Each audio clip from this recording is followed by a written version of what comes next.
দুটো স্পিনারের কোনো রোল আমি দেখছি না। কিন্তু তোমার কাছে পেস বোলিং অপশন কি আছে? তোমার কাছে পেস বোলিং অপশন বেশি নেই। তোমার আকাশদীপ আজকে দেখলাম তিনি প্র্যাকটিসে এসছিলেন। এবার তিনি কোন পজিশনে খেলবেন সেটা নিয়ে একটা ডাউট আছে। আমার মনে হচ্ছে ৩ খেলবেন। করুণকে ৬ খেলানো হবে যেমন আমরা হেডিংলিতে দেখেছিলাম। হুম। আ তো তোমার কি মনে হয় উইকেটটা এরকমই থাকবে এবং আগামীকালের ওয়েদার ফোরকাস্ট কি রয়েছে, নাকি উইকেটের কন্ডিশন কি একটু বেটার হওয়ার সম্ভাবনা রয়েছে? না।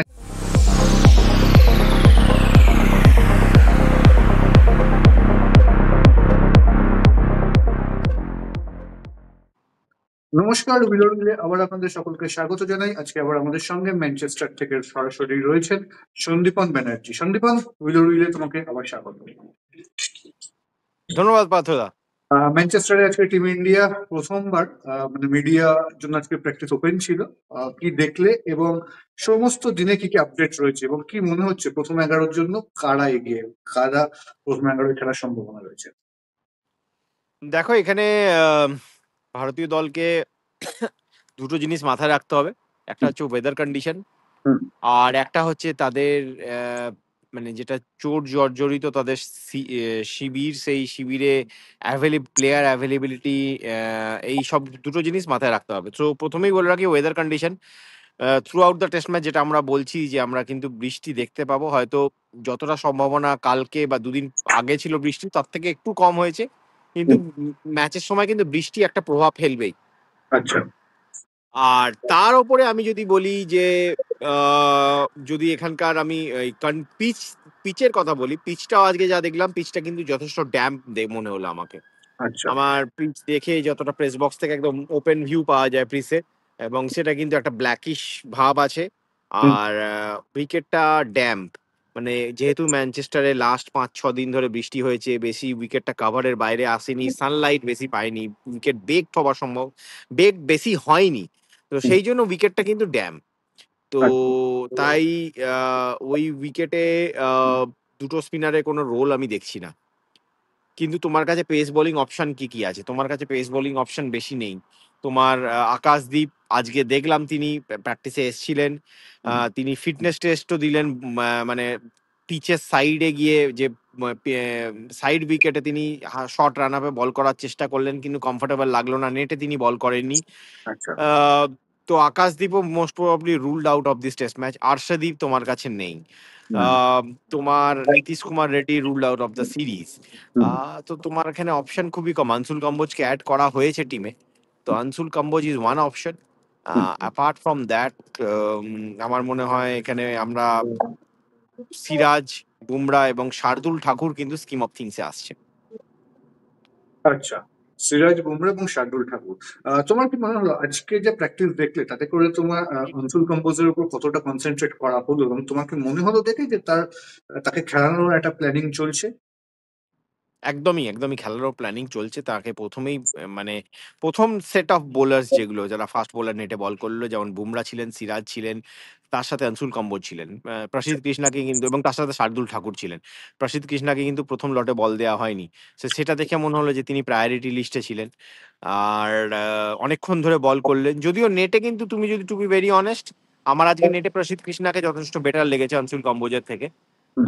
প্রসিদ্ধ কৃষ্ণা হি ওয়াজ হিটিং দ্য ডেক হার্ড। আর যেহেতু একটু প্র্যাকটিস উইকেটগুলো নেটের উইকেটগুলো একটু ড্যাম্প উইকেট ছিল তো সেখানেও বল কিন্তু মানে প্রসিদ্ধ কৃষ্ণার যে এক্সট্রা বাউন্স সেটা খেলতে ব্যাটারদের প্রবলেম হচ্ছিল। হুম। বাট স্টিল মানে আমার মনে হয় হয়তো ভারতীয় দল আনসুল কাম্বোজের দিকেই বেশি ঝুঁকে এখনো পর্যন্ত যা আমার প্র্যাকটিস দেখে বা এখনো যার পরিস্থিতি ওভারঅল পরিস্থিতি দেখে আমার যা মনে হচ্ছে। আচ্ছা। এবং তুমি যে উইকেট কন্ডিশন বলছো তাতে করে যথেষ্ট ড্যাম্প রয়েছে এবং সেক্ষেত্রে বলছো যে হয়তো সেকেন্ড স্পিনারের প্রয়োজন নেই।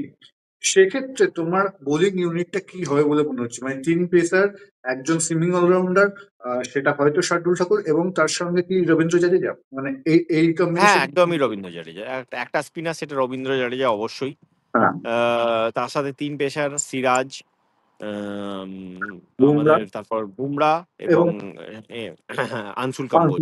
যদি হয় ঠিক। আনসুল আর এর মধ্যে প্রসিদ্ধের মধ্যে আমার ডাউট আছে কিন্তু আমার মনে হচ্ছে যে আনসুলকে খেলাবে। আচ্ছা। তো সেক্ষেত্রে একটা জায়গা তোমার খালি থাকছে, ওয়াশিংটন সুন্দরের জায়গাটা। ওয়াশিংটন সুন্দরের জায়গায় কে আসবে বলে তোমার মনে হচ্ছে? মানে শার্দুল আজকের ঠাকুর। প্র্যাকটিস না, শার্দুল ঠাকুর তো নীতিশ কুমার রেড্ডির জায়গাটা রইলেন। আচ্ছা, ওয়াশিংটন সুন্দর জায়গাটা যেটা আমার আজকের প্র্যাকটিস দেখে মনে হলো সেটা হচ্ছে সাই সুদর্শনকে হয়তো প্লেইং 11 এ নেওয়া হতে পারে। যেটা আমার মনে হচ্ছে। সাই সুদর্শন খেলবেন। এবার তিনি কোন পজিশনে খেলবেন সেটা নিয়ে একটা ডাউট আছে। আমার মনে হচ্ছে ৩ এ খেলবেন। করুণকে ৬ এ খেলানো হবে যেমন আমরা হেডিংলিতে দেখেছিলাম।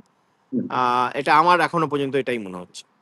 অর্থাৎ তবে একটা প্লেয়ার যে নিয়ে আসবেন সেটা মোস্ট মোস্ট লাইকলি সাই সুদর্শন। আমরা কালকেও যেটা আলোচনা করছিলাম যে ধ্রুব জুরেলের ফর্ম, ধ্রুব জুরেলের মানে নেটেও খুব স্বচ্ছন্দ লাগছে, অর্থাৎ ধ্রুব জুরেল হুম। আজকের নেটে দেখে মনে হয়নি যে ধ্রুব জুরেল আসতে পারে। না, ধ্রুব জুরেলকে আজকে আমি নেটে যে প্রায়োরিটি লিস্টে দেখলাম সেটা দেখে মনে হলো না যে ধ্রুব জুরেলকে খেলানোর কোনো পরিকল্পনা এই মুহূর্তে গৌতম গম্ভীর বা রেস্ট অফ দ্য ভারতীয় টিম ম্যানেজমেন্টের আছে। আচ্ছা আচ্ছা, ঠিক। ওকে, তাহলে সাই সুদর্শনের উপর হয়তো কনফিডেন্স রাখছে টিম ইন্ডিয়া। আর বাকি ব্যাটিং ইউনিটটা যেরকম আজকে দেখতে, আচ্ছা ঋষভ পান্তকে নিয়ে একটা কনসার্ন ছিল। তুমি বলেছিলে গতকাল যে ওনাকেই কিপ করতে দেখা যাবে, কিন্তু বিষয়টা আরো অনেক ক্লিয়ার হবে আজকে নেটের পরে। তো আজকে কি ওনাকে নেটে কেমন দেখা গেল, মানে কিপ করেছেন? হ্যাঁ, আজকে কিপ করেছেন। কিপিং তিনি করেছেন। কিপিং গ্লাভস পরে অনেক ওয়ার্ম আপও করেছেন। তারপর নেটে অবভিয়াসলি ব্যাটও করেছেন। তো হুম। ঋষভ পান্ত যেটা আমরা প্রথম থেকেই বলে আসছি যে এই ম্যাচে ফিট টু কিপ সেটা হুম। কিন্তু আমরা দেখতেই পাবো। মানে Rishabh Pant will keep in this game for India. আচ্ছা আচ্ছা, আজকে ইংল্যান্ডের নেট প্র্যাকটিস নিয়ে কোনো আপডেট আছে? ইংল্যান্ড টিমের। ইংল্যান্ডের প্র্যাকটিসটা একটু বৃষ্টির জন্য ব্যাহত হয়েছিল। তাই ইংল্যান্ডের আমি যেটা বারবার বলি যে ইংল্যান্ড প্র্যাকটিসে বেশি তারা মানে গা ঘামায় না আরকি। হুম। তারা আসে নরমাল প্র্যাকটিস করে চলে যায়। ইংল্যান্ড তো নিজেই 12 ও অ্যানাউন্স হয়ে 11 ও অ্যানাউন্স করে দিয়েছে। সেখানে একটাই চেঞ্জ আমরা দেখছি যেটাও ফোর্সড ওয়ান। শোয়েব বশিরের জায়গায় লিয়াম ডসন যেটা আমরা কালকেই হয়তো ডিসকাস করেছিলাম এই ব্যাপারটায়। গাস আটকিনসন যেটা ভাবা হচ্ছিল যে গাস আটকিনসনকে খেলানো হবে কি হবে না। গাস আটকিনসনকে আল্টিমেটলি খেলানো হলো না। They are trusting on their tried and tested bowler. So pace bowling unit ইংল্যান্ডের সেম থাকছে যেটা আমরা লর্ডসে দেখেছি। ওকে, উইকেট নিয়ে তুমি বললে উইকেট ড্যাম্প রয়েছে, তবে এখন তুমি যে যখন তোমার সঙ্গে আমি রেকর্ডিং করছি তখন অন্তত দেখা যাচ্ছে একটু মানে তুলনায় হয়তো একটু bright.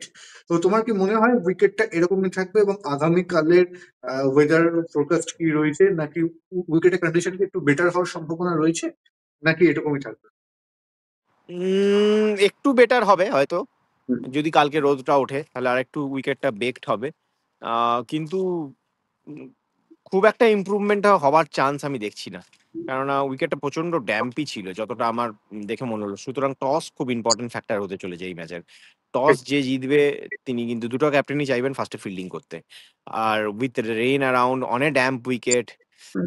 I think it will be a good হাওয়া toss to win হাওয়া and কেমন? হ্যাঁ, মানে আবহাওয়াও যেমন বলছে তো good toss to win and মানে টস জিতে ফিল্ডিং করাটা মনে হয় আইডিয়াল অপশন এই এইখানে। আচ্ছা, তো বাকি প্র্যাকটিসে ভারতীয় বাকি ব্যাটারদের কেমন দেখলে, কেমন মানে এতদিন কয়েকদিন গ্যাপে তারা আবার মানে মানে স্পেশালি আমি কোনো মানে চেঞ্জ কিছু দেখলাম না। নরমাল যেমন প্র্যাকটিসে দেখি তেমনই দেখলাম। তুমি যদি বাকি ব্যাটারদের ঋষভ পান্তের আমি দেখছিলাম যে উনি যখন খেলছেন পেছনের বলটা খেলার সময় হয়তো আঙুলে একটু হলেও সমস্যা হচ্ছিল, একটু সামান্য। সামনের বলে কোনো প্রবলেম হচ্ছিল না। তাছাড়া অনেকক্ষণ ধরে মানে শুভমান গিল অনেকক্ষণ ধরে নেটে ব্যাট করলেন। শুভমান গিল যে বলটা ওনার ওই ইনকামিং ডেলিভারি ওটার উপর কাজ করার চেষ্টা করছিলেন। হুম। আম বাকি আজকে সাই সুদর্শন তো অনেকক্ষণ ব্যাট করেছেন নেটে। হুম। করুণ নায়ার অনেকক্ষণ নেটে ব্যাট করেছেন। ঋষভ পান্ত তো করেইছেন। আ হুম। কেএল রাহুল, যশস্বী জয়সওয়াল সবাই জাডেজা মোটামুটি যারা আমাদের এবং তাছাড়া অভিমন্যু ঈশ্বরন এবং ধ্রুব জুরেলকেও ব্যাট করানো হয়েছে। ওয়াশিংটন সুন্দরকেও ব্যাট করানো হয়েছে। বোলাররাও ব্যাট করেছে। আনসুল কাম্বোজকে ব্যাট করানো হয়েছে। আচ্ছা তো it was a long extended session but priority obviously যারা মেইন ব্যাটার তাদের উপরই ছিল। মানে প্রায়োরিটি তাদেরকেই দেওয়া হয়েছিল।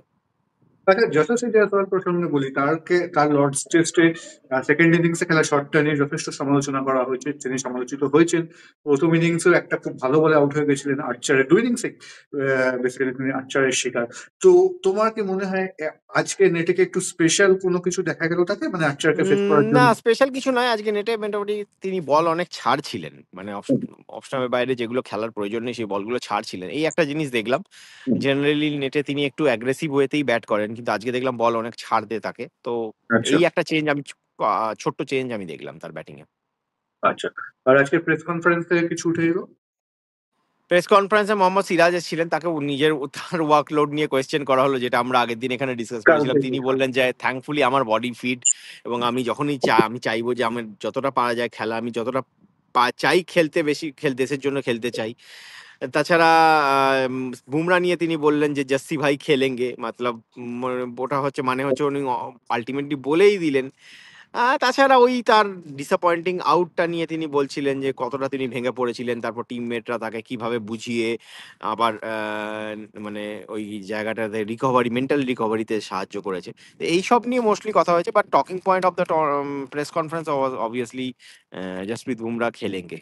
देश के लिए खेलते हैं, सबसे बड़ा मोटिवेशन ये है कि आप देश को रिप्रेजेंट कर रहे हैं। तो सबसे बड़ा एनर्जी ये है कि जब मैं देश के लिए खेलता हूँ तो तब मैं यही चाहता हूँ कि मैं अपना 100% दूँ, कि जब मैं जाके बेड पे सोऊंगा तो मुझे ये नहीं लगना चाहिए कि मैं ये मिस कर दिया, कि ये करना चाहिए था, ये मुझे रिग्रेट ना हो।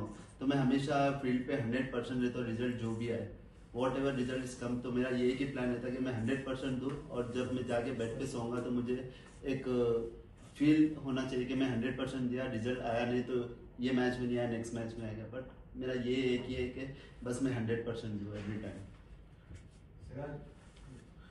पेस अटैक सेटल हो गई थी, लास्ट मैच तक आप लोग एक रिदम में आ गए थे। अभी ये दो इंजरीज हुई है, तो उससे कितना इफेक्ट होता है आपकी प्लानिंग में, आपकी प्रिपरेशन में? और अगर आप बता सकते कि बुमराह के बारे में अगर कोई कंफर्मेशन है कि खेलेंगे अगला मैच या हाँ, जस्सी भाई तो खेलेंगे, अभी तो ये यही पता है। बट सिराज, इंडियन क्रिकेट में अभी एक ट्रेंडिंग टॉपिक है वर्कलोड मैनेजमेंट, तो सबके बारे में कहा जाता है, लेकिन आपने भी बहुत ओवर्स डाले हैं इस सीरीज में, और हर मैच जो है आखिरी सेशन तक गया है, और नेट्स में भी आप जब भी आते हो you always bowls your heart out. तो आप अपने वर्कलोड को कैसे मैनेज करते हो और क्या काम करते हो, आप थोड़ा सा कर बता पाए? सर, ऊपर वाले ने मुझे इतना सेहतमंद रखा है, टचवुड अभी तक। तो मेरा ये एक ही प्लान है कि वर्कलोड ये ठीक है, मतलब ये एक साइंटिस्ट हुए सब चलता है, एक के बुक में लिखा जाता है कि वर्कलोड से आज इतने ओवर डाला, इतने इतने ओवर डाला। बट मेरा ये एक ही माइंडसेट है कि जितना हो सके मुझे अपॉर्चुनिटी मिली है, मैं उसको अच्छे से यूज करूँ और अच्छे अपने देश के लिए मैच जिता सकूँ और परफॉर्मेंस करूँ। तो ये एक ही माइंड रहता है कि मैं जितना हो सके उतना मैचेस खेलूँ देश के लिए। तो मेरा एक ही सिंपल गोल है। এটা তো কোয়াইট এক্সপেক্টেড ছিলই, এবং এই কন্ডিশনে দাঁড়িয়ে যদি না খেলানো হতো সেটাই হয়তো বেশ অ্যাবসলিউটলি। আশ্চর্যের হতো। ঠিক। তো কালকের ওয়েদার কেমন, এবং কালকে কি ইন্ডিয়ার প্র্যাকটিস রয়েছে, কালকে কি শিডিউল রয়েছে যদি একটুখানি বলো। কালকের ওয়েদার প্রেডিকশনও আজকে কিন্তু একটু বৃষ্টির সম্ভাবনা ছিল। Thankfully we have been pretty lucky with the হ্যাঁ, ওয়েদার। কারণ গতকাল তুমি কালকেও বলেছিলে যে ভারত আজকে হ্যাঁ, হ্যাঁ। ভারতের প্র্যাকটিস শিডিউল রয়েছে, কিন্তু করতে পারবে কিনা সেটা ডাউটস হ্যাঁ, রয়েছে। এক্স্যাক্টলি। হ্যাঁ। কালকেও শিডিউল সিমিলার, এরকমই প্রেডিকশন। তো আমরা আশা করবো যে আজকের মতো কালকেও যেন ওয়েদারটা মানে বাজে ওয়েদার যেটা, সেটা ম্যানচেস্টারের এই ওল্ড ট্রাফোর্ডের এরিয়া থেকে দূরে থাকুক। আর কালকে ভারতীয় দলের সেকেন্ড হাফে প্র্যাকটিস আছে, কিন্তু অবভিয়াসলি সেটা তো ম্যাচ ডে -1, বেশি কেউ প্র্যাকটিসে হ্যাঁ, হ্যাঁ, আসবে না। শুভমান অপশনাল। গিলের প্রেস কনফারেন্সটা ইন্টারেস্টিং হতে চলেছে। ঠিক ঠিক ঠিক। আর অর্থাৎ ইংল্যান্ড টিম কালকে ফার্স্ট হাফে প্র্যাকটিসে আসছে। হ্যাঁ। বেশ। আর কোনো স্পেশাল আপডেট ম্যানচেস্টার থেকে? না, আর তেমন কোনো স্পেশাল কিছু আপডেট নেই। ম্যানচেস্টারের এই ম্যাচ অবভিয়াসলি ওয়েদারটাই সবথেকে বড় কনসার্ন ছিল। এখনো পর্যন্ত সো ফার সো গুড। হ্যাঁ, মানে তুমি যখন কথা বলছো তখন তো ওয়েদারটা খুব ভালো লাগছে, কিন্তু এই হ্যাঁ, সময়টা একদমই। জেনারেলি দিনের খেলা শেষ হয়ে যাওয়ার সময়, মানে আমরা যে সময়টা রেকর্ডিং করছি আজকে, এটা জেনারেলি দিনের খেলা শেষ হয়ে যাওয়ার সময়। তো অনেক ধন্যবাদ সন্দীপন আমাদের সঙ্গে যোগ দেওয়ার জন্য। কালকে দিনের শেষে আশা করি তুমি আমাদের মোটামুটি যেরকম বলো প্রত্যেক টেস্টে একটা ফার্স্ট 11-এর আভাস তুমি দিয়ে দেবে, এবং তোমার প্রেডিকশন অনেক ক্ষেত্রেই ঠিক হয়। তো সেটাও আশা করি ম্যানচেস্টার টেস্টের ক্ষেত্রে হবে। আর কালকে আবার দিনের শেষে তোমার সঙ্গে কথা হবে। Thank you.